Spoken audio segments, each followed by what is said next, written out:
Kata Nabi, kalau sholatnya ingin sempurna dimulai dari wudhu. Yang pokok dalam wudhu itu ada 4. Sisanya sunnah. Awas, kalau yang 4 ini tidak sempurna maka batal wudhunya. 1. Faghsilu wujuhakum, basuh wajahnya. Kalau disebutkan wajah dalam bab wudhu, itu tidak ada yang lain kecuali bagian tampak muka. Jadi ya, kalau yang punya jenggot, itu termasuk janggutnya di selai-selai. Sifat wudhu cuma ada 3. 1, pakai keran. 2, pakai gayung. 3, air yang mengalir. Ya, seperti di sungai ada air mengalir itu nggak ada masalah. Tapi kalau menggunakan gayung atau semisalnya, Nabi itu diriwayatkan dalam hadis itu sangat menghemat air. Bahkan pernah beliau kemudian berwudu, kalau kita kemudian hitung, itu hanya sejumlah Pak, seaqua gelas Pak, cukup. Atau yang kedua, menggunakan keran ya. Kalau sekarang kita ada keran, contoh ini kerannya. Ya. Kerannya agak tinggi sedikit. Dan kita sesuaikan. Ambil airnya. Misal contoh, ghosala. Ghosala itu bukan ditumpahkan, ambil air, tumpahkan di tempat yang akan dibasuh gini. Yang telunjuk itu kemudian menghapus atau menghilangkan kotoran di sela-sela mata, contoh.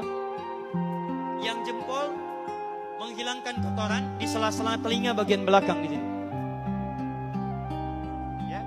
Kalau misalnya saya mulai ambil airnya, kemudian saya tumpahkan di sini, yang telunjuk membersihkan di jari-jari di sini, di sela-sela mata. Yang jempol kemudian membersihkan di sela-sela di bawah telinga sini.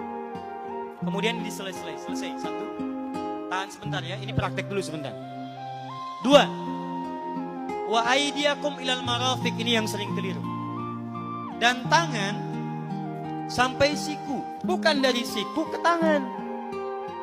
Jadi saat kita mengambil air wudhu, ambil airnya, tumpahkan dari sini ilal marafiq sampai ke siku ke sini. Balikan lagi ke depan. Jadi bukan kerannya dibeginikan, sikunya dibeginikan, takut, bukan. Jadi bukan siku diteruskan ke bawah. Yang tepat itu ambil airnya, kemudian basuh dari sini sampai dengan ke sikunya. Hati-hati, ini ada maknanya. Dan jika benar di hadis Muslim, jika orang wudunya benar seperti ini, maka bersamaan dengan jatuhnya air wudu itu, jatuh pula dosa-dosa dan kotoran yang melekat pada anggota tubuh. Tidak cukup dengan amin, nanti kita lihat dulu. Tangan selesai, pindah kemana? Bukan ke rambut, tapi kepala. Jadi dalam bab wudu yang diusap bukan rambutnya, kepalanya. Itulah keadilan Allah. Kalau yang diusap kepalanya, semua manusia yang hidup pasti punya kepala.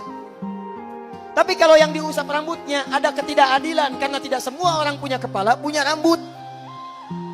Tuh. Nah sekarang lihat sini. Ketika kita diminta mengusap kepala, bahasanya masaha. Masaha itu begini. Ini saya punten. Bismillah. Ini ya. Ambil airnya, tumpahkan, baru kemudian diusapkan ke kepalanya. Paham ya? Kalau yang ghosala, ambil, tumpahkan di tempat yang akan dibasuh. Tapi kalau masaha, hati-hati. Ambil airnya, tumpahkan, baru diusap. Jadi bukan diambil air, tumpahkan di kepala. Yang dibasuh kepalanya bukan rambutnya. Jadi kalau ada laki-laki, sudah dandan, sisiran, rapi, tiba-tiba keran dibuka, yang diusap cuma rambutnya, ulak. Itu batal wudunya.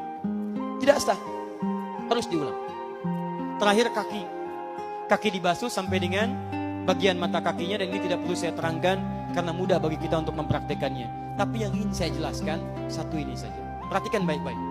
Yang 4 ini wajib wudu. Tambahannya sunnah. Niat dimasukkan dalam wajibnya. Lihat sini. Kumur-kumur sunnah. Telinga sunnah, istinsyak sunnah. Yang 4 ini wajib.